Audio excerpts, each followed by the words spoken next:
Students, in this video, I will explain about the Hardy-Weinberg principle. This law was proposed by G.H. Hardy and W. Weinberg in 1908. So these two scientists they proposed a principle. ਇਹ principal ਜਿਹੜਾ ਹੈ ਇਹ ਥਿਓਰੈਟਿਕਲੀ situations ਨੂੰ ਬਿਆਨ ਕਰਦਾ ਹੈ, ਠੀਕ ਹੈ। ਇਹ ਡਿਸਕ੍ਰਾਈਬ ਕਰਦਾ ਹੈ ਅ ਥਿਓਰੈਟਿਕਲ ਸਿਚੁਏਸ਼ਨ ਇਨ ਵਿਚ a population is undergoing no evolutionary change. ਜਿਸ ਪੋਪੂਲੇਸ਼ਨ ਦੇ ਵਿੱਚ ਕਿਸੇ ਵੀ ਤਰ੍ਹਾਂ ਦੀ ਕੋਈ ਵੀ ਤਬਦੀਲੀ ਨਹੀਂ ਆ ਰਹੀ, ਕੋਈ ਵੀ ਐਵੋਲਿਊਸ਼ਨ ਨਹੀਂ ਹੋ ਰਹੀ। ਜਿਹੜੀਆਂ ਬੇਟੇ ਮਿਊਟੇਸ਼ਨਸ ਹੁੰਦੀਆਂ, ਸਡਨ ਚੇਂਜਿਸ ਆਉਂਦੀਆਂ, ਠੀਕ ਹੈ, ਉਹ ਨਿਊ ਜੀਨਸ ਇੰਟਰੋਡਿਊਸ ਕਰਾ ਦਿੰਦੀਆਂ ਇਨ ਅ ਸਪੀਸ਼ੀਜ਼, ਜਿਹਦੇ ਨਾਲ ਜੀਨ ਫ੍ਰੀਕੁਐਂਸੀਜ਼ ਚੇਂਜ ਹੋ ਜਾਂਦੀਆਂ। ਜਦੋਂ ਜੀਨ ਫ੍ਰੀਕੁਐਂਸੀਜ਼ ਚੇਂਜ ਹੋ ਜਾਂਦੀਆਂ ਤਾਂ ਐਵੋਲਿਊਸ਼ਨ ਹੁੰਦੀ ਹੈ। ਜੀਨ ਫ੍ਰੀਕੁਐਂਸੀ ਕੀ ਹੈ? It is the frequency with which a particular allele occurs in a population. ठीक है, जीन फ्रिक्वेंसी है जड़ी, ठीक है, ये फ्रिक्वेंसी है with which a particular allele occurs in a population. हुण अलील की है? Allele is the alternating form of a gene, ठीक है। जेडे होमोलोगस क्रोमोसोम्स दे उपर जेडे सेम लोकस दे उत्ते जेडे जीन्स पए हुंदे, आपां क्या ओहदियां दो फॉर्म्स हुंदियां, alternating forms of a gene. जिवें आपां जीन ऑफ हाइट च कीता कैपिटल टी स्मॉल टी, है ना। कैपिटल टी डोमीनेंट है, स्मॉल टी रिसैसिव है। अगर कोई इंडिविजुअल दे विच कैपिटल टी ते स्मॉल टी है तो आपां उहनूं कहने आ हेटरोजाइगस। ਤਾਂ ਇਸ ਲਾਅ ਦੇ ਵਿੱਚ ਬੇਟੇ ਇਹ ਦੱਸਿਆ ਗਿਆ ਹੈ ਕਿ ਜੇ ਰੈਂਡਮਲੀ ਮੇਟਿੰਗ ਪੋਪੂਲੇਸ਼ਨ ਹੈ, ਮਤਲਬ ਕੋਈ ਕਿਸੇ ਨਾਲ ਵੀ ਮੇਟ ਕਰ ਰਿਹਾ ਹੈ, ਪੋਪੂਲੇਸ਼ਨ ਹੋ ਰਹੀ ਹੈ ਜਿੱਥੇ ਕੋਈ ਵੀ ਕਿਸੇ ਨਾਲ ਵੀ ਮੇਟ ਕਰ ਸਕਦਾ ਹੈ, ਤਾਂ ਅਲੀਲ ਦੀ ਫ੍ਰੀਕੁਐਂਸੀ ਸੇਮ ਰਹਿੰਦੀ ਹੈ। ਕਿਸੇ ਵੀ ਅਲੀਲ ਦੀ ਫ੍ਰੀਕੁਐਂਸੀ ਸੇਮ ਰਹਿੰਦੀ ਹੈ ਜਿਹੜੀ ਰੈਂਡਮਲੀ ਮੇਟਿੰਗ ਪੋਪੂਲੇਸ਼ਨ ਹੁੰਦੀ ਹੈ। ਮੰਨ ਲਵੋ ਟੌਲ ਲੋਕਾਂ ਨੂੰ ਮੇਟਿੰਗ ਤੋਂ ਰੋਕਤਾ, ਸਿਰਫ ਡਵਾਰਫ ਲੋਕ ਮੇਟ ਕਰਨਗੇ, ਤਾਂ ਆਪਾਂ ਕੀ ਦੇਖਾਂਗੇ ਕਿ 5 to 6 ਜਨਰੇਸ਼ਨਸ ਦੇ ਬਾਅਦ ਜਿਹੜੇ ਟੌਲ ਲੋਕ ਹੈ ਉਹਨਾਂ ਦੀ ਫ੍ਰੀਕੁਐਂਸੀ ਘਟ ਜਾਊਗੀ, ਕਿਉਂਕਿ ਉਹ ਮੇਟ ਨਹੀਂ ਕਰ ਰਹੇ, ਤੇ ਡਵਾਰਫ ਲੋਕਾਂ ਦੀ ਫ੍ਰੀਕੁਐਂਸੀ ਵੱਧ ਜਾਊਗੀ। ਜਿਹੜਾ ਹਾਰਡੀ ਵੇਨਬਰਗ ਹੈ, ਇਹਨਾਂ ਨੇ ਕਿਹਾ ਕਿ ਜਿਹੜੀ ਜੀਨ ਫ੍ਰੀਕੁਐਂਸੀ ਹੁੰਦੀ ਹੈ ਉਹ ਸਟੇਬਲ ਹੁੰਦੀ ਹੈ। ਅਗਰ ਜੀਨ ਫ੍ਰੀਕੁਐਂਸੀ ਕਿਸੇ ਵੀ ਕਾਰਨ ਕਰਕੇ, ਜਿਵੇਂ ਮਿਊਟੇਸ਼ਨਸ ਕਰਕੇ ਚੇਂਜ ਹੁੰਦੀ ਹੈ, ਤਾਂ ਉਸ ਦਾ ਮਤਲਬ ਹੈ ਕਿ ਉੱਥੇ ਐਵੋਲਿਊਸ਼ਨ ਹੋ ਰਿਹਾ ਹੈ। ਸਮਝ ਆਈ ਗੱਲ? ਮਤਲਬ ਕਿ ਜਿਹੜੀ ਪੋਪੂਲੇਸ਼ਨ ਦੇ ਵਿੱਚ ਕੋਈ ਵੀ ਕਿਸੇ ਨਾਲ ਵੀ ਮੇਟ ਕਰ ਸਕਦਾ ਹੈ, ਰੈਂਡਮਲੀ ਮੇਟਿੰਗ ਪੋਪੂਲੇਸ਼ਨ ਦੇ ਵਿੱਚ ਜਿਹੜੀ ਜੀਨਸ ਦੀ ਫ੍ਰੀਕੁਐਂਸੀ ਹੈ, ਠੀਕ ਹੈ, ਵੀ ਉਹ ਕਨਸਟੈਂਟ ਰਹਿੰਦੀ ਹੈ, ਸਟੇਬਲ ਰਹਿੰਦੀ ਹੈ। ਅਗਰ ਉਹ ਚੇਂਜ ਹੁੰਦੀ ਹੈ ਤਾਂ ਇਹਦਾ ਮਤਲਬ ਐਵੋਲਿਊਸ਼ਨ ਹੋ ਰਿਹਾ ਹੈ, ਠੀਕ ਹੈ। ਤੇ ਜਿਹੜਾ ਹੈ ਜੀਨ ਪੂਲ, ਜਿਵੇਂ ਪੂਰੀ ਹਿਊਮਨ ਪੋਪੂਲੇਸ਼ਨ ਦੇ ਜਿੰਨੇ ਜੀਨਸ ਹੈ ਉਹਨੂੰ ਆਪਾਂ ਕਹਾਂਗੇ ਜੀਨ ਪੂਲ। ਜੀਨ ਪੂਲ ਤੇ ਜਿਹੜੇ ਟੋਟਲ ਨੰਬਰ ਆਫ ਅਲੀਲਸ ਹੈ ਦੇ ਰਿਮੇਨ ਕਨਸਟੈਂਟ। ਜੇ ਆਪਾਂ ਅਲੀਲ ਦੀ ਫ੍ਰੀਕੁਐਂਸੀ ਚੇਂਜ ਹੋ ਜੇ, ਮੰਨ ਲਓ ਜੀਨ ਦੀ ਫ੍ਰੀਕੁਐਂਸੀ ਚੇਂਜ ਹੋ, ਅਲੀਲ ਦੀ ਫ੍ਰੀਕੁਐਂਸੀ ਚੇਂਜ ਹੋ ਰਹੀ ਹੈ ਤਾਂ ਐਵੋਲਿਊਸ਼ਨ ਹੋ ਰਿਹਾ ਹੈ, ਠੀਕ ਹੈ। ਅਗਰ ਇਕੁਲਿਬਰੀਅਮ ਹੈ, ਫ੍ਰੀਕੁਐਂਸੀ ਚੇਂਜ ਨਹੀਂ ਹੋ ਰਹੀ, ਠੀਕ ਹੈ, ਇਕੁਲਿਬਰੀਅਮ ਮੇਨਟੇਨ ਹੋ ਜਾਵੇ ਤੇ ਫ੍ਰੀਕੁਐਂਸੀ ਚੇਂਜ ਨਾ ਹੋਵੇ, ਤਾਂ ਉਸ ਨੂੰ ਹਾਰਡੀ ਵੇਨਬਰਗ ਇਕੁਲਿਬਰੀਅਮ ਕਿਹਾ ਜਾਂਦਾ ਹੈ, ਰਾਈਟ। ਤੇ ਸਮ ਟੋਟਲ ਆਫ ਅਲੀਲਿਕ ਫ੍ਰੀਕੁਐਂਸੀ, ਸਾਰੀਆਂ ਅਲੀਲਸ ਦੀ ਜਿਹੜੀ ਫ੍ਰੀਕੁਐਂਸੀ ਹੈ ਉਹਦਾ ਸਮ ਟੋਟਲ ਬੇਟੇ ਕਨਸਟੈਂਟ ਹੁੰਦਾ ਹੈ, ਦੈਟ ਇਜ਼ ਇਕੁਅਲ ਟੂ 1। ਅਗਰ ਕੋਈ ਪੋਪੂਲੇਸ਼ਨ ਹੈ, ਰੈਂਡਮ ਪੋਪੂਲੇਸ਼ਨ ਲਈ ਆਪਾਂ ਕੋਈ ਵੀ, ਜਿੱਥੇ ਨਾ ਕੋਈ ਬਾਹਰੋਂ ਆ ਰਿਹਾ ਹੈ ਤੇ ਨਾ ਕੋਈ ਬਾਹਰ ਜਾ ਰਿਹਾ ਹੈ, ਮਤਲਬ ਨਾ ਕੋਈ ਐਗਜ਼ਿਟ ਕਰ ਰਿਹਾ ਹੈ, ਨਾ ਕੋਈ ਐਂਟਰ ਕਰ ਰਿਹਾ ਹੈ, ਨਾ ਕੋਈ ਐਮੀਗ੍ਰੇਸ਼ਨ ਹੋ ਰਹੀ ਹੈ, ਨਾ ਕੋਈ ਇਮੀਗ੍ਰੇਸ਼ਨ ਹੋ ਰਹੀ ਹੈ, ਕੋਈ ਵੀ ਚੇਂਜ ਨਹੀਂ ਹੋ ਰਹੀ, ਤਾਂ ਕਨਸਟੈਂਟ ਹੈ। ਠੀਕ ਹੈ। ਆਪਾਂ ਨੂੰ ਪਤਾ ਹੈ ਇੱਕ ਅਲੀਲ ਡੋਮੀਨੈਂਟ ਹੁੰਦੀ ਹੈ ਤੇ ਇੱਕ ਰਿਸੈਸਿਵ ਹੁੰਦੀ ਹੈ। ਜਿਵੇਂ ਆਪਾਂ ਹਾਈਟ ਚ ਲਿਆ ਵੀ ਕੈਪੀਟਲ ਟੀ ਡੋਮੀਨੈਂਟ ਹੁੰਦੀ ਹੈ ਤੇ ਸਮਾਲ ਟੀ ਰਿਸੈਸਿਵ ਹੁੰਦੀ ਹੈ। ਤਾਂ ਬੇਟੇ ਇਸੇ ਬੇਸ ਦੇ ਉੱਤੇ ਹਾਰਡੀ ਵੇਨਬਰਗ ਨੇ, ਜਿਹੜੇ ਦੋ ਸਾਇੰਟਿਸਟ ਹੈ, ਇਹਨਾਂ ਨੇ ਇੱਕ ਫਾਰਮੂਲਾ ਦਿੱਤਾ ਹੈ। ਆਪਾਂ ਦੇਖਦੇ ਹਾਂ ਉਹ ਫਾਰਮੂਲਾ ਕੀ ਹੈ। ਇਹ ਬੇਟੇ ਇਹ ਹੈ ਵੀ, ਇੱਕ ਐਗਜ਼ਾਮਪਲ ਲੈ ਕੇ ਮੈਂ ਦੱਸਿਆ, ਮੰਨ ਲਓ ਕੋਈ ਡਿਪਲੋਇਡ ਆਰਗੇਨਿਜ਼ਮ ਹੈ। ਡਿਪਲੋਇਡ ਮਤਲਬ ਜਿਹਦੇ ਕੋਲੇ 2n ਨੰਬਰ ਆਫ ਕ੍ਰੋਮੋਸੋਮਸ ਹੈ ਤੇ ਉਹਦੇ ਵਿੱਚ ਸਮਾਲ p ਤੇ small q, small p and small q are the frequencies of alleles। ਇਹਨਾਂ ਨੇ ਕੀ ਕਿਹਾ ਵੀ ਮੰਨ ਲਓ ਦੋ ਅਲੀਲਸ ਹੈ, there are two alleles, ਠੀਕ ਹੈ।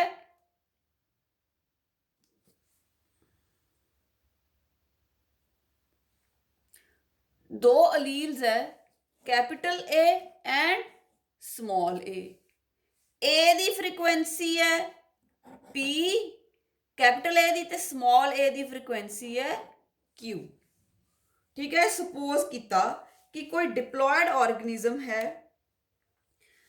ते ओदे विच P and Q are the frequencies of alleles A, capital A and small a।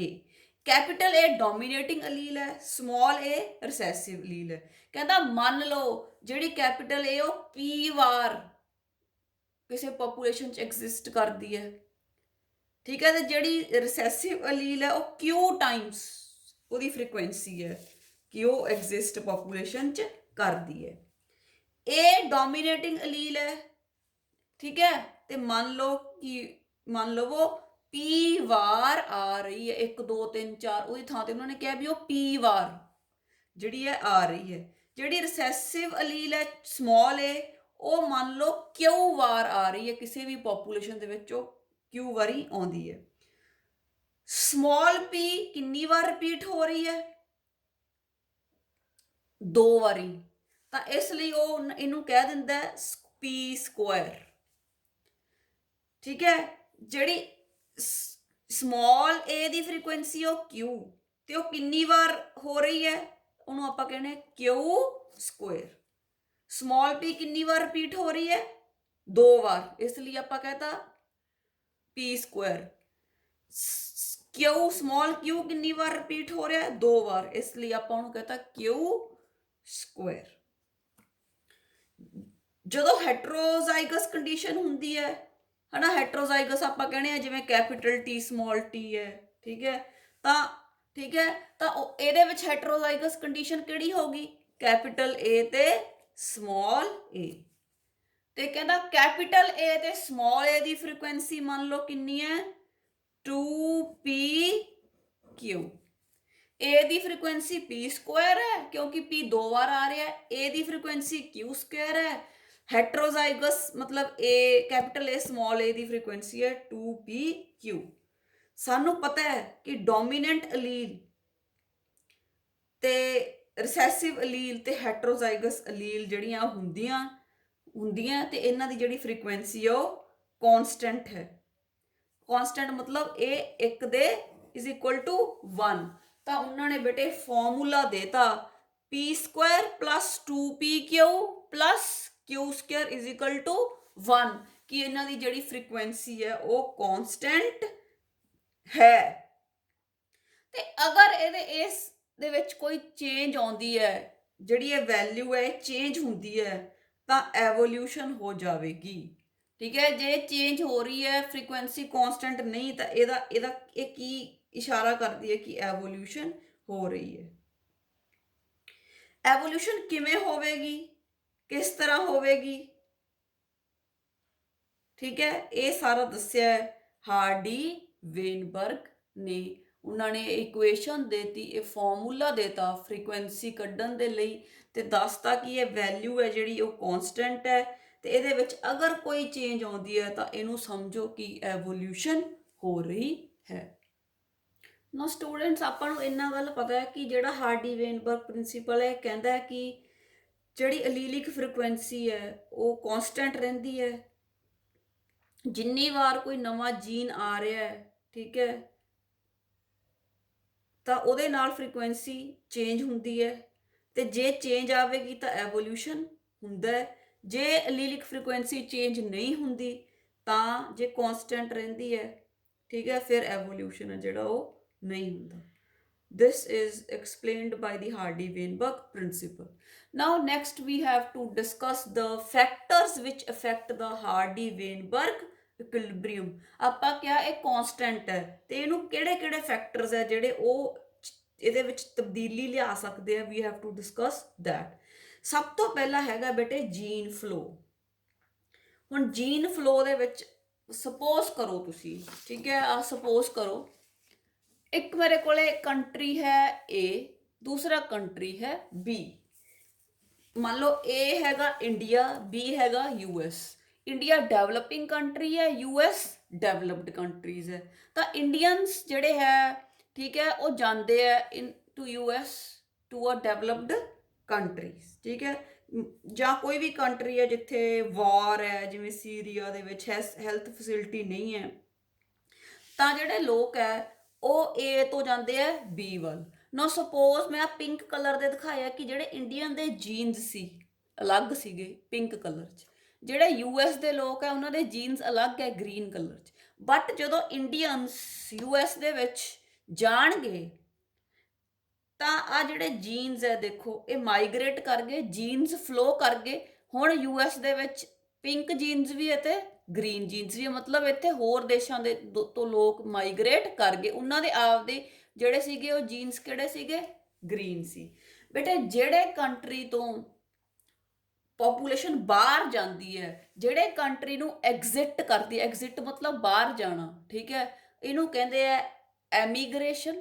ਤੇ ਜਿਹੜੇ ਕੰਟਰੀ ਦੇ ਵਿੱਚ ਲੋਕ ਜਾਂਦੇ ਆ, ਜਾ ਕੇ ਰਹਿੰਦੇ ਆ, ਐਂਟਰ ਕਰਦੇ ਆ, ਤਾਂ ਉਹਨੂੰ ਕਹਿੰਦੇ ਆ ਇਮੀਗ੍ਰੇਸ਼ਨ। ਤਾਂ ਜਦੋਂ ਲੋਕ ਇੱਧਰ A ਤੋਂ B ਵੱਲ ਜਾਣਗੇ ਤਾਂ ਉਹਨਾਂ ਦੇ ਜੀਨਸ ਵੀ ਮੂਵ ਕਰਨਗੇ, ਠੀਕ ਹੈ, ਇਹਨੂੰ ਕਹਿੰਦੇ ਆ ਜੀਨ ਫਲੋ, ਠੀਕ ਹੈ। ਤੇ ਜਾਂ ਆਪਾਂ ਇਹਨੂੰ ਕਹਿੰਦੇ ਆ ਜੀਨ ਮਾਈਗ੍ਰੇਸ਼ਨ। ਜਿਵੇਂ ਜਿਵੇਂ ਪੋਪੂਲੇਸ਼ਨ ਵੱਧਦੀ ਹੈ, ਠੀਕ ਹੈ, ਜਿਵੇਂ ਜਿਵੇਂ ਐਮੀਗ੍ਰੇਸ਼ਨ ਹੁੰਦੀ ਹੈ, ਉਵੇਂ ਜਿਹੜੇ ਜੀਨਸ ਹੈ ਉਹ ਵੀ ਇਨਕਰੀਜ਼ ਹੁੰਦੇ। ਬਟ US ਦੇ ਵਿੱਚ ਹੁਣ ਵੈਰਾਈਟੀ ਵੱਧ ਗਈ ਕਿਉਂਕਿ ਦੁਨੀਆ ਭਰ ਚੋਂ ਲੋਕ ਸੈਟਲ ਹੋ ਰਹੇ ਹੈ, ਠੀਕ ਹੈ, ਰਾਈਟ। ਤਾਂ ਇਹਨੂੰ ਬੇਟੇ ਆਪਾਂ ਕਹਿੰਦੇ ਆ ਜੀਨ ਫਲੋ ਜਾਂ ਜੀਨ ਮਾਈਗ੍ਰੇਸ਼ਨ। ਤੇ ਜੀਨ ਫਲੋ ਜਾਂ ਜੀਨ ਮਾਈਗ੍ਰੇਸ਼ਨ ਦੇ ਨਾਲ ਜਿਹੜਾ ਹਾਰਡੀ-ਵੇਨਬਰਗ ਇਕੁਇਲਿਬਰੀਅਮ ਹੈ ਉਹ ਡਿਸਟਰਬ ਹੁੰਦਾ ਹੈ। ਤਾਂ second factor which affect the Hardy-Weinberg equilibrium is the genetic drift। ਇਹ ਬੇਟੇ ਇੱਕ ਚਾਂਸ ਇਫੈਕਟ ਹੈ, ਇੱਕ ਚਾਂਸ ਫਿਨੋਮੀਨਾ, ਠੀਕ ਹੈ। ਮੰਨ ਲਓ ਕੋਈ ਵੱਡਾ ਸਾਰਾ ਮੀਟੇਰਾਈਟ, ਠੀਕ ਹੈ, ਕੋਈ ਤਾਰਾ ਟੁੱਟ ਕੇ ਅਰਥ ਤੇ ਆਉਂਦਾ ਹੈ ਤੇ ਇੰਡੀਆ ਉੱਪਰ ਡਿੱਗ ਪੈਂਦਾ, ਚਲੋ ਰੱਬ ਨਾ ਕਰੇ, ਇੱਕ ਐਗਜ਼ਾਮਪਲ ਲੈ ਰਹੀ, ਇੰਡੀਆ ਉੱਪਰ ਡਿੱਗ ਪੈਂਦਾ, ਇੰਡੀਆ ਕ੍ਰਸ਼ ਹੋ ਸਕਦਾ। ਤਾਂ ਇਹ ਕੀ ਹੈ, ਚਾਂਸ ਇਫੈਕਟ। ਚਾਈਨਾ ਤੇ ਵੀ ਡਿੱਗ ਸਕਦਾ ਸੀ ਪਰ ਇੰਡੀਆ ਤੇ ਡਿੱਗ ਗਿਆ, it is a chance effect. ਜਿਹੜਾ ਜੈਨੇਟਿਕ ਡਰਿਫਟ ਹੈ ਇਹ ਬਾਏ ਚਾਂਸ ਹੁੰਦਾ। ਮੰਨ ਲਓ ਕੋਈ ਜੰਗਲ ਹੈ, ਜੰਗਲ ਵਿੱਚ, ਠੀਕ ਹੈ, ਇੱਕ ਪਰਟੀਕੂਲਰ ਜਗ੍ਹਾ ਤੇ ਕੋਈ ਹਿਰਨ ਰਹਿੰਦੇ ਹੈ ਤੇ ਉੱਥੇ ਅੱਗ ਲੱਗ ਗਈ ਤੇ ਉਸ ਤੋਂ ਬਾਅਦ ਜਿਹੜੇ ਉਹ ਹਿਰਨ ਹੈ ਉਹ ਮਰ ਗਏ, ਹਿਰਨ ਐਕਸਟਿੰਕਟ ਹੋ ਜਾਣਗੇ, ਠੀਕ ਹੈ। So this is a chance effect. ਤੇ ਬੇਟਾ ਜਿਹੜਾ ਜੈਨੇਟਿਕ ਡਰਿਫਟ ਹੈ ਇਹ ਉਹਨਾਂ ਪੋਪੂਲੇਸ਼ਨ ਤੇ ਉਹ ਐਨੀਮਲਸ ਤੇ ਇਫੈਕਟ ਕਰਦਾ ਹੈ ਜਿਨ੍ਹਾਂ ਦੀ ਗਿਣਤੀ ਘੱਟ ਹੈ। ਮੰਨ ਲਓ ਹੁਣ ਹਿਊਮਨ ਦੀ ਪੋਪੂਲੇਸ਼ਨ ਕਿੰਨੀ ਜ਼ਿਆਦਾ ਹੈ ਤੇ ਮੰਨ ਲਓ ਕੋਈ 10 ਬੰਦੇ ਸਮੁੰਦਰ 'ਚ ਡੁੱਬ ਗਏ, 20 ਡੁੱਬ ਗਏ, ਤਾਂ ਉਹਦੇ ਨਾਲ ਕੋਈ ਇਫੈਕਟ ਨਹੀਂ ਪੈਣ ਵਾਲਾ। ਪਰ ਸਪੋਜ਼ ਜਿੱਥੇ ਅੱਗ ਲੱਗੀ ਉੱਥੇ 20 ਹਿਰਨ ਸੀ ਤੇ ਉਹਨਾਂ 'ਚੋਂ 18 ਮਰ ਗਏ, ਤਾਂ ਜਿਹੜਾ ਹੈ ਉਹ ਇਫੈਕਟ ਹੁੰਦਾ। ਤਾਂ ਜਿੰਨੀਆਂ ਐਨੀਮਲਸ ਦੀ, ਬਰਡਸ ਦੀ ਜਾਂ ਆਰਗੈਨਿਜ਼ਮਸ ਦੀ ਪੋਪੂਲੇਸ਼ਨ ਘੱਟ ਹੁੰਦੀ ਹੈ, ਜਿਨ੍ਹਾਂ ਦਾ ਨੰਬਰ ਘੱਟ ਹੁੰਦਾ, ਉਹਨਾਂ ਤੇ ਬੇਟੇ ਜੈਨੇਟਿਕ ਡਰਿਫਟ ਦਾ ਸਿੱਧਾ ਪ੍ਰਭਾਵ ਪੈਂਦਾ ਹੈ। ਨੈਕਸਟ ਬੇਟੇ ਆਪਣੇ ਕੋਲ ਹੈਗਾ ਦਾ ਬੋਟਲ ਨੈਕ ਇਫੈਕਟ। ਹੁਣ ਬੋਟਲ ਤੁਸੀਂ ਸਾਰਿਆਂ ਨੇ ਦੇਖੀ ਹੈ, ਇਸ ਤਰ੍ਹਾਂ ਦੀ ਹੁੰਦੀ ਹੈ ਬੋਟਲ, ਇੱਥੋਂ ਖੁੱਲੀ ਹੁੰਦੀ ਹੈ, ਇੱਥੋਂ ਜਿਹੜੀ ਟਿਪ ਹੁੰਦੀ ਹੈ ਬੋਟਲ ਦੀ ਉਹ ਭੀੜੀ ਹੁੰਦੀ ਹੈ। ਤਾਂ ਮੈਂ ਕੁਝ ਐਕਸਪਲੇਨ ਕਰਨ ਜਾ ਰਹੀ ਹਾਂ। What is bottle neck effect. ਆਪਣੇ ਸਾਰਿਆਂ ਕੋਲੇ ਜੀਨਸ ਹਨ, ਤੇ ਜਿੰਨੀਆਂ ਜੀਨਸ ਹਨ ਟੋਟਲ ਉਹਨੂੰ ਕਿਹਾ ਜਾਂਦਾ ਜੀਨ ਪੂਲ। ਇੱਕ ਐਗਜ਼ਾਮਪਲ ਲੈਣੇ ਸੀਲਸ, ਠੀਕ ਹੈ, ਮੱਛੀਆਂ ਤੁਸੀਂ ਸੁਣੀਆਂ ਸੀਲਸ। ਬਹੁਤ ਸਮੇਂ ਪਹਿਲਾਂ ਬੇਟਾ ਜਿਹੜਾ ਅਟਲਾਂਟਿਕ ਓਸ਼ਨ ਹੈ, ਓਸ਼ਨ ਮੀਨਸ ਮਹਾਸਾਗਰ, ਬਹੁਤ ਸਮਾਂ ਪਹਿਲਾਂ ਅਟਲਾਂਟਿਕ ਓਸ਼ਨ ਦੇ ਵਿੱਚ ਬਹੁਤ ਸਾਰੀਆਂ ਸੀਲਸ ਰਹਿੰਦੀਆਂ ਸੀ। ਸੀਲਸ ਮੱਛੀਆਂ ਇੱਕ ਤਰ੍ਹਾਂ ਦੀਆਂ। ਬੇਟੇ ਇਹਨਾਂ ਦੀ ਹੰਟਿੰਗ ਸ਼ੁਰੂ ਕਰਤੀ, ਪੋਚਿੰਗ, ਫੜ ਕੇ ਇਹਨਾਂ ਤੋਂ ਪ੍ਰੋਡਕਟਸ ਪ੍ਰਾਪਤ ਕਰਦਾ ਸੀ ਆਦਮੀ। ਤਾਂ ਇਹਨਾਂ ਦੀ ਇੰਨੇ ਬੁਰੇ ਤਰੀਕੇ ਨਾਲ ਹੰਟਿੰਗ ਹੋਈ ਕਿ ਇਹਨਾਂ ਦੀ ਗਿਣਤੀ ਬਹੁਤ ਜ਼ਿਆਦਾ ਘਟ ਗਈ। ਮੰਨ ਲਵੋ ਪਹਿਲਾਂ ਇਹਨਾਂ ਦੀ ਗਿਣਤੀ ਸੀਗੀ 5000, ਹੰਟਿੰਗ ਹੋਈ, ਪੋਚਿੰਗ ਹੋਈ, ਤੇ ਇਹ ਕਿੰਨੀਆਂ ਰਹਿ ਗਈਆਂ 50। ਕਿੰਨੀਆਂ ਰਹਿ ਗਈਆਂ 50। ਫਿਰ ਸਾਇੰਟਿਸਟ ਨੇ ਥੋੜਾ ਬਹੁਤਾ ਸੋਚਿਆ ਵੀ ਇਹ ਤਾਂ ਖਤਮ ਹੋਣਗੀਆਂ, ਇਹਨਾਂ ਨੂੰ ਬਚਾਈਏ। ਤਾਂ ਇਹਨਾਂ 50 ਸੀਲਸ ਨੂੰ ਪ੍ਰੋਟੈਕਟ ਕੀਤਾ, ਸਟ੍ਰਿਕਟ ਲਾਜ਼ ਬਣਾਏ ਤਾਂ ਕਿ ਇਹਨਾਂ ਨੂੰ ਹੰਟਿੰਗ ਸਟਾਪ ਕੀਤੀ ਜਾ ਸਕੇ। ਫਿਰ ਇਹਨਾਂ ਦਾ ਨੰਬਰ ਹੌਲੀ ਹੌਲੀ ਵਧਿਆ, ਠੀਕ ਹੈ। This is called as bottle neck variation.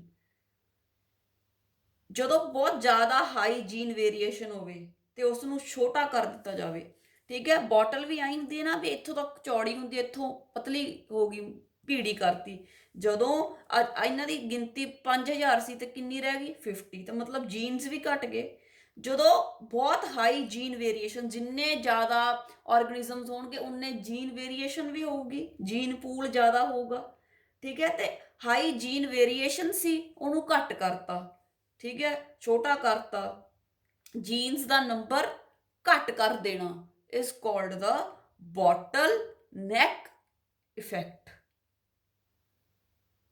ਠੀਕ ਹੈ। ਫਿਰ ਵੇਰੀਏਸ਼ਨਸ ਨਹੀਂ ਰਹਿੰਦੀਆਂ ਜਦੋਂ ਬੋਟਲ ਨੈਕ ਇਫੈਕਟ ਹੋ ਜਾਂਦਾ, ਨੰਬਰ ਆਫ ਜੀਨਸ ਘਟ ਗਈਆਂ, ਜੀਨ ਪੂਲ ਘਟ ਗਿਆ। ਨੈਕਸਟ ਬੇਟੇ we have the founder effect.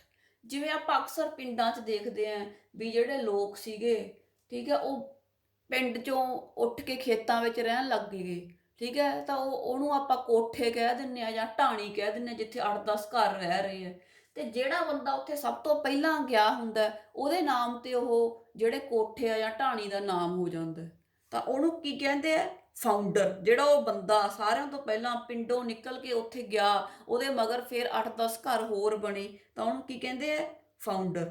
ਮੰਨ ਲਓ ਮੈਂ ਜਾ ਕੇ ਕਿਤੇ ਨਵੀਂ ਪੋਪੂਲੇਸ਼ਨ ਸ਼ੁਰੂ ਕਰਦੀ ਹਾਂ, ਉਸ ਏਰੀਏ ਦਾ ਫਾਊਂਡਰ ਮੈਨੂੰ ਕਿਹਾ ਜਾਵੇਗਾ, ਠੀਕ ਹੈ। ਤਾਂ ਕੀ ਹੋਇਆ, ਜਿਵੇਂ ਪਹਿਲਾਂ ਬੇਟੇ ਆਪਾਂ ਦੇਖਦੇ ਹਾਂ ਵੀ ਬਹੁਤ ਸਮੇਂ ਪਹਿਲਾਂ ਹੋਲੈਂਡ ਤੋਂ, ਨੀਦਰਲੈਂਡ ਤੋਂ ਲੋਕ ਅਫਰੀਕਾ ਮੰਨ ਲਓ ਗਏ ਸ਼ਿਪ ਤੇ, ਠੀਕ ਹੈ। ਉਹਨਾਂ ਦੀ ਸ਼ਿਪ ਡਿਸਟਰੋਏ ਹੋ ਗਈ, ਉਹ ਵਾਪਸ ਕਦੇ ਵੀ ਅਫਰੀਕਾ ਨਹੀਂ ਆ ਸਕੇ। ਤਾਂ ਉਹ ਉੱਥੇ ਰਹਿਣ ਲੱਗ ਗਏ ਅਫਰੀਕਾ ਦੇ ਵਿੱਚ, ਤਾਂ ਉੱਥੇ ਸੈਟਲ ਹੋ ਗਏ ਜਿਹੜੇ ਡੱਚ ਲੋਕ ਸੀ ਹੋਲੈਂਡ ਦੇ ਜਾਂ ਨੀਦਰਲੈਂਡ ਦੇ। ਤਾਂ ਉਹਨਾਂ ਨੇ ਉੱਥੇ ਇੱਕ ਨਵੀਂ ਪੋਪੂਲੇਸ਼ਨ ਸ਼ੁਰੂ ਕੀਤੀ, ਠੀਕ ਹੈ।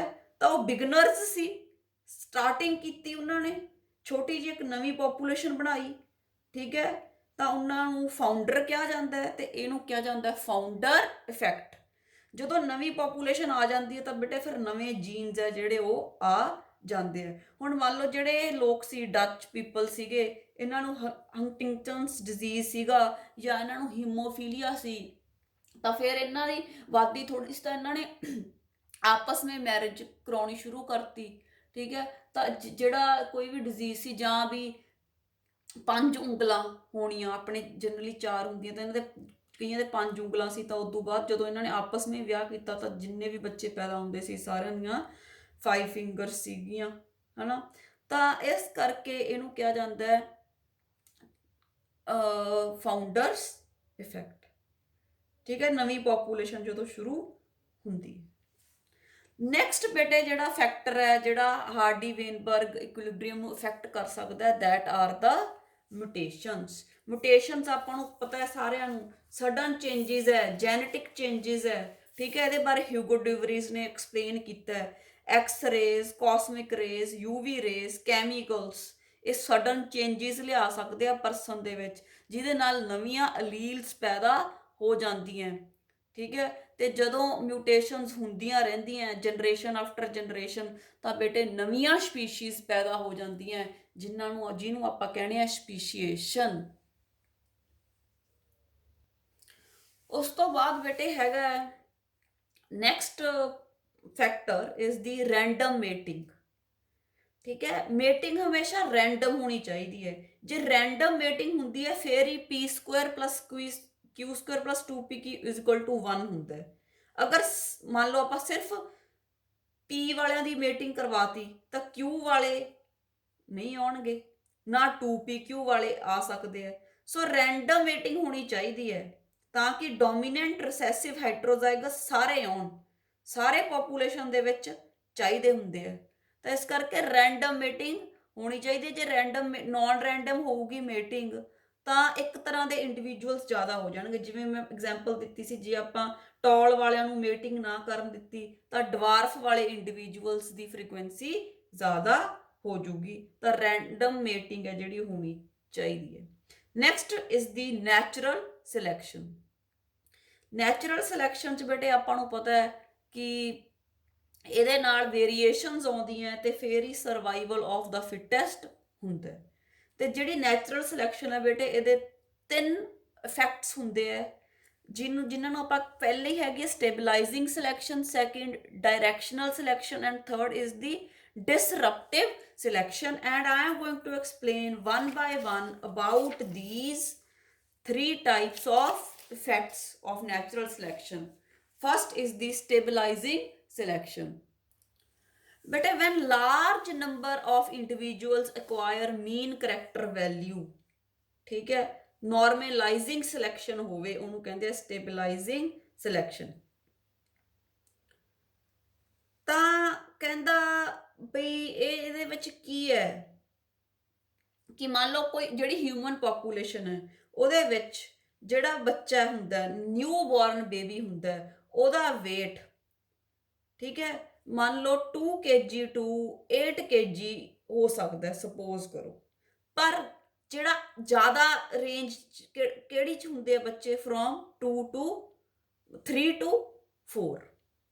ਠੀਕ ਹੈ, ਹੋ ਤਾਂ ਬੱਚੇ 2 to 8 kg ਦੇ ਸਕਦੇ ਆ, ਪਰ ਜ਼ਿਆਦਾ ਕਿਹੜੇ ਹੁੰਦੇ ਆ 3 to 4।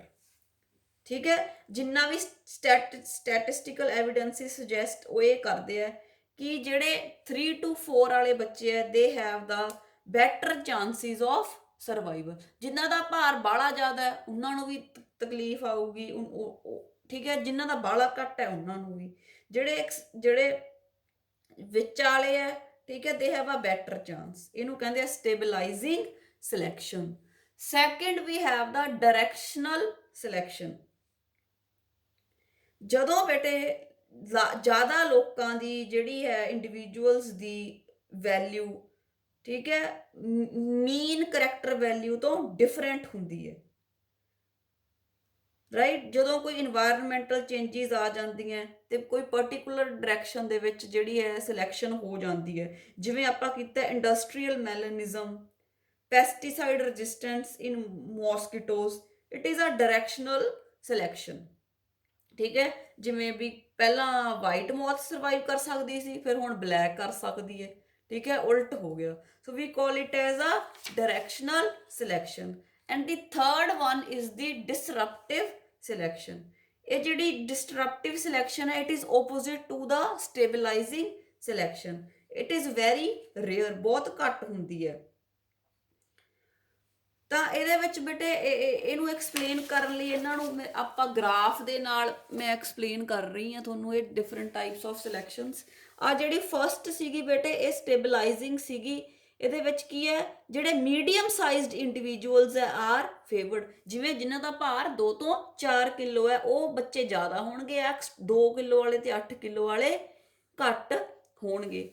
ਫਿਰ ਬੇਟੇ ਡਾਇਰੈਕਸ਼ਨਲ ਦੇ ਵਿੱਚ ਜਦੋਂ ਪੀਕ ਇੱਕ ਪਾਸੇ ਵੱਲ ਸ਼ਿਫਟ ਕਰ ਜਾਂਦੀ ਹੈ, ਪਹਿਲਾਂ ਵਾਈਟ ਮੌਥ ਜ਼ਿਆਦਾ ਸੀ, ਫਿਰ ਪਹਿਲਾਂ ਪੀਕ ਇੱਧਰ ਸੀ ਤੇ ਹੁਣ ਇੱਕਦਮ ਸਾਈਡ ਤੇ ਸ਼ਿਫਟ ਕਰ ਗਈ ਕਿਉਂਕਿ ਬਲੈਕ ਮੌਸ ਦੀ ਜਿਹੜੀ ਹੈ ਇੰਡਸਟਰੀਅਲ ਮੈਲਨਿਜ਼ਮ ਜੇ ਆਪਾਂ ਕਰਦੇ ਆ ਇੰਡਸਟਰੀਅਲ ਰੈਵੋਲਿਊਸ਼ਨ ਤੋਂ ਬਾਅਦ ਬਲੈਕ ਜਿਹੜੀਆਂ ਸੀਗੀਆਂ ਇਨਸੈਕਟ ਸੀਗੇ ਉਹਨਾਂ ਦੀ ਜ਼ਿਆਦਾ ਪੋਪੂਲੇਸ਼ਨ ਹੋਊਗੀ। ਫਿਰ ਬੇਟੇ ਆਪਣੇ ਕੋਲ ਥਰਡ ਇਜ਼ ਦੀ ਡਿਸਰਪਟਿਵ। ਇਹਦੇ ਵਿੱਚ ਬੇਟੇ 2 ਪੀਕਸ ਬਣ ਜਾਂਦੀਆਂ, ਠੀਕ ਹੈ।